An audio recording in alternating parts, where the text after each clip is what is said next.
ቀለበት ነው ያደረክልኝና ስለዚህ አንተ ነክ ማለት እሷ የሆነ ነገር አርጋበታለች ብለሽ በቃ ሰው ጋር ከዛ በኋላ ታመምሽ አይደለ? አዎ እሺ፣ ህመሜ የውሸት ነው እኔ ስለመምሽ አይደለም አላወራው ፈልጋለሁ።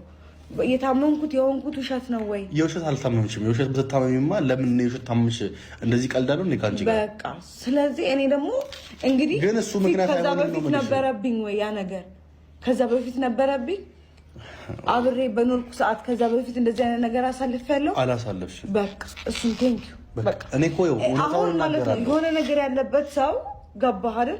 አሁን ትተወን በቃ እሺ። እሷ አይደለችም ሌላ ሰው ነው። በቃ ግን በቃ መተው የሚባል ነገር አለ አይደል? መጀመሪያ አንቺ ተያት። እኔ መቻልኳት ከህይወቴ እስካልወጣች ድረስ ላነሳት ደግሜ ባለፈው ነግሬሻለሁ። እሷ ሐዋሳ ሆና አንቺ እዚህ ሆነሽ ስለሷ አስታውሪ ነው አታውሪ ያላልኩሽ? ቁጭ ብላ እሷስ እዛ ሆና ምን አስጨነቀሽ? ዝም አትይም? አንቺ ካልተውሽ እሷ ካልተውሽ እንዴት ነው ታዲያ የሚሆነው? ታዲያ መሽቶሻ ታዲያ ስታያት ነው ታዲያ የሆነ ነገር መስተካከል። በቃ በህይወቴ እያንዳንዱ ነገር እየተፈጠረብኝ ያለ በእሷ ነገር በህይወትሽ እያንዳንዱ ነገር ከተፈጠረ አፍሽን ዘግተሽ ከቀመጪ ነው እያልኩሽ ያለሁት እኔ። አታውሪ በቃ አንቺ ራስሽ ጠርተሽ አንቺ ራስሽ ቀለበቱም የእሷ ነው እንደዚህ ምናምን እሷ አፍደገመችብኝ ከማለት ምን ይተናነሳል? እሱ እሷ የያዘችውን ቀለበት እኔ ካደረግኩ በኋላ ታመም ምን ማለት ነው? አላደርግም ፈርቼ። እሺ የዛኑ ቀን አወለቅን አይደለ? ደህና ነሽ? ተናገር። ደህና ነሽ ወይ? አንድ አርጌው ተለክፌያለሁ። እኔ ምን አውቃለሁ ምን ሆንኩት እንዴ? አሁንም እንኳን ሀሳብሽን አትቀይሪም እንዴ አንቺ? እና ታዲያ እኔ ድሮ የሌለብኝ ነገር ያመጣሁት ታዲያ ዝም ብዬ ከመሬት አንስቼ ነው? አሁን እንድንጨቃጨቅ አይደለም። በቃ የሆነው ሆኗል። ፈጣሪ ያውቃል። የሚስተካከለውንም ፈጣሪ ቀስ ብሎ ያስተካክላል። እኔ መተው ነው የምፈልገው፣ ግን እሷ ትተወን። እዛው ስሜ መጥራት ከፈለገች በየሄደችበት መጥራትና የፈለገችው ማድረግ ትችላለች። እኔን ግን ትተወኝ። ቢያንስ ቤቴ ድረስ መታ አትረብሸኝ። ለምን አንግባባም? ቤትሽ አልመጣችም ትናንትና። ሁለተኛ ነገር ደግሞ እኛ አይደለንም አንቺ ነሽ እሷን የጠራሻት ያለሽው። እውነት ለመናገር በእያንዳንዱ ንግግርሽ ይሄ ነገር እውነት ለመናገር እንግዲህ ቪዲዮ ይሻል ቤተሰቦች እያዩ ነው አይደል? እነሱ እንኳን ታይ እሷን ስም አታንሺ ብለው ብዙ ኮመንት አይቻል። ራስሽ አንስተሽ ራስሽ በጣም ነገር በቃ ታስጨንቅኝ እንዴ? ጧት ጭንቀት ማታ ጭንቀት ጧት ጭንቀት ማለት ነው። ልታሳብጂኝ ነው እንዴ? ምንድነው ማሳብድ? በቃ ስነ ስርዓት በቃ እኔ እባክሽ በቃ ምንም እያልኩሽ አይደለም። በሰላም ምን ነው በቃ ህይወቴ እኮ ነው ሁሉ ነገር እየተጋፈጠ ምን አደረኩሽ ደግሞ? አሁን ደግሞ በእኔ ያሳብብሽ ነው እንዴ? ያንተ እናት እኮ ናት ያደረገችኝ። የኔ እናት ምንም አላደረገችም። በቃ አለቀ። ከሷ ራሱ ረጂ ስለ ትዳራችን አውሪ። የምታወሪ ከሆነ ወዳለፈ ነገር የምንመለስ ከሆነ ብዙ የምናወራው ነገር አለ። እኔ እንደውም መመዘር ካለብን ብዙ የሚወራ ነገር አለ። እንደውም ማለት ነው ካደረገችኝ አንፃር አላወራሁም። አላዛር ጠዋት ማታ የምሰቃየውን እያየህ ነው አይደለ? አዎ ስላልቀረጽክ ነው አይደለ? እንዳቀርጽ ስላልኩ ነው። ምክንያቱም ሰው እንደዛ ሆኜ እንዳያየኝ አልፈልግም። ይቀመጣል ይሄ ነገር። ነገ ልጄ እንደዛ ሆነ እንድታየው አልፈልግም። ገባህ አይደለ? እኮ የኔ ጭንቀት አንቺ አያሳስብሽው ነው? ምን አድርጊ ነው የምትለኝ? እንደውም ከተደረጉት አንፃር አላወራሁም። አበል እኮ ዝም በይ ነው እኮ የምልሽ። አሁን አፍሽን ዘግተሽ ቁጭ በይ። ይሄን ነው የምፈልገው።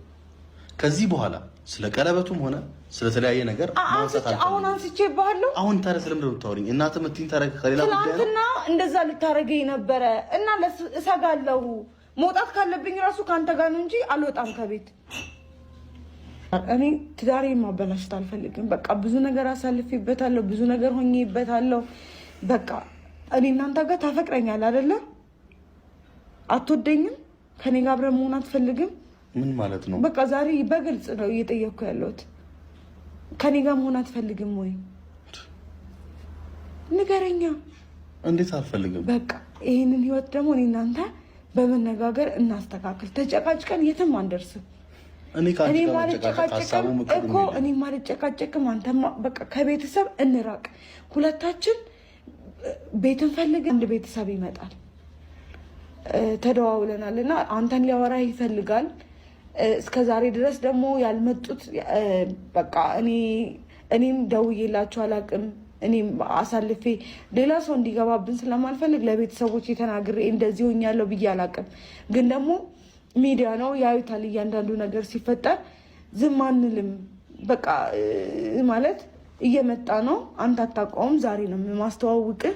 ያው ብዙ ቤተሰቦችን አልተዋወቅም፣ የቤተሰብን ትውውቅ ስላላደረግን ማለት ነው። ግን ደግሞ በቃ ከአቅማቸው በላይ ሲሆን ደውለው አውርተውኛል። አንተን ሊያወሩ ይፈልጋሉ። በእኔ በኩል እውነት ቤተሰብ ባይገባ ደስ ይለኛል፣ ግን ደግሞ እኔ ቤተሰብ እንደሌለኝ ነው እየሆንኩ ያለሁት።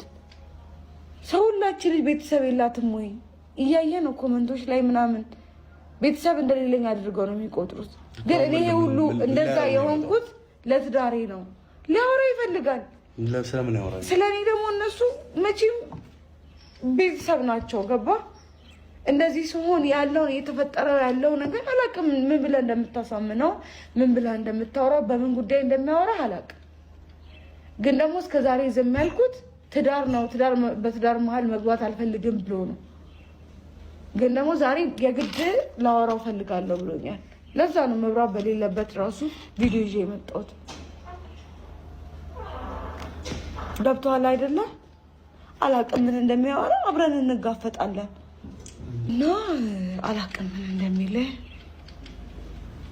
እኔም ማለት እስከዛሬ ድረስ ዝም ማለታቸው ግራ ገብቶ የነበረ መጣ መሰለኝ። አይ ቲንክ ምን ማለት ነው? ቤተሰብ ቤት ማምጣት ጀመርሽ? የማላውቀው ቤተሰብ